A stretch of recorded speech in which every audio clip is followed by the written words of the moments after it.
Hey, what's up? Jayson Gaddis here. Myth number 2 about women in the context of long-term relationship, okay? Part 2 of a 3-part series. Myth 1 we covered last time in the last video. Make sure you go watch that. And the myth number 1, remember, was you are too emotional. Okay, that is complete horseshit, by the way. So go back and watch that video to make sure you understand why it's a myth, all right, and what you can do about it. Okay, myth number 2. You are too needy. You're too needy. You're just too needy. Whoa, there's just too many needs coming on. You're like, God, you're just like so clingy and needy. All right? Another myth. Bullshit. Okay, this is a myth, guys. Don't buy into this shit, okay, and start telling yourself, oh, I'm too needy. No. You need exactly what you need, all right? Now, if you have a list of 100 needs piled high and you're shoving them in a man's face, he's going to get overwhelmed, all right? So, as in all my videos, there's things you can do and there's things he can do, right? But first things first, you're not too fucking needy, all right? That is horseshit. Okay, so let's unpack this.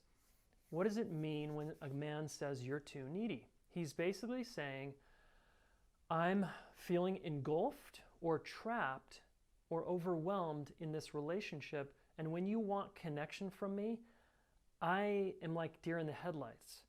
It feels like too much, too fast, I can't process what's going on here, and it just has me want to retract, pull away, and go watch the game. All right, so that's the translation, some version of that. And you're just like, hey, I just need connection. I just need to have a conversation and about our lives, because maybe he's been really shut down, maybe he's been checked out. Regardless, you have a legitimate need for connection.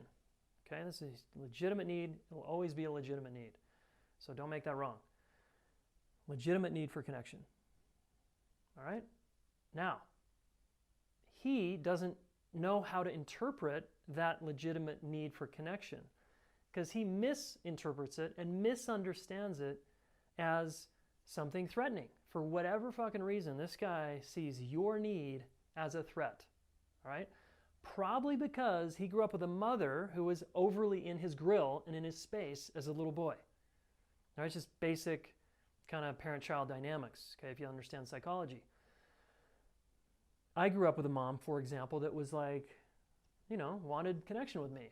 And at times, I didn't have a voice or a way to say, Mom, I need a little space, and have her respect it. I just kind of felt myself just getting engulfed. So chances are, if you're feeling judged here as too needy, your guy grew up with a parent, often a mother, who was just in there a little too much, and he couldn't set boundaries for himself, so he withdrew. And withdrawing for little children is very smart if they don't have a voice and their parents don't respect them. They pull away, they dissociate, and they have all kinds of coping mechanisms to get away from connection, because connection feels threatening. All right? And you just happen to be mimicking some version of his childhood experience. It's not bad or good, it's just what is. All right? So please understand this about your guy. And if you're a man listening, look in your past, probably with your mother, but sometimes with your dad or a sibling or a caregiver. They were in there a lot, and you didn't have a way to say no thank you, all right? So men, what you need to learn to do is set boundaries and say, honey, I'm not available right now, but I will be tomorrow. I will be tonight. But then you got to actually do the work to be available, all right? You can't just give it lip service, or she's going to lose trust for you, and her need is going to grow, and then she's going to come at you even more.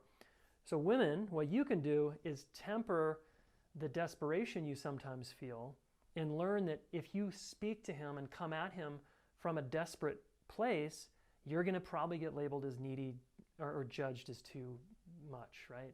God, oh my God,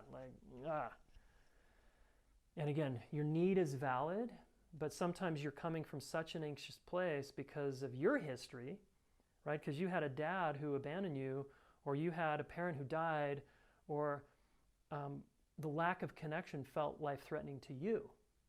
So when he goes away, it's threatening to you. So you come at him naturally, all right?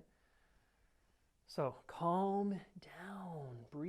You got to learn how to be with your anxiety and not look to him to calm it.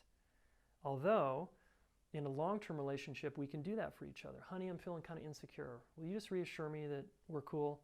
That's okay, right? That's okay to ask for. But you got to be with a confident warrior-style man that can handle language like that.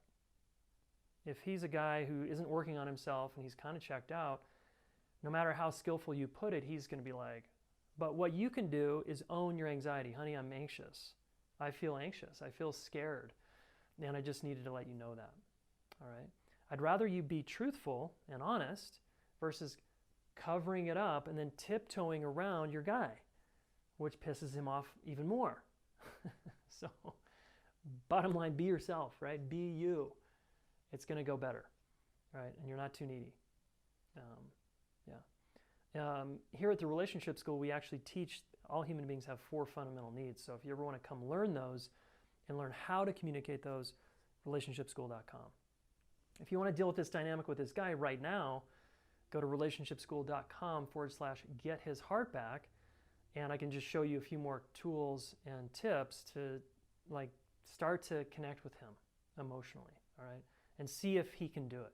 I like to have women test the waters to see if this is the kind of guy that can handle you and handle an intimate relationship with you. I think you want to know that, right? So relationshipschool.com/get-his-heart-back. All right, and stay tuned for video 3 coming up, where we talk about the third myth about women that men have, all right, in the context of long-term relationships. Okay, we'll see you soon.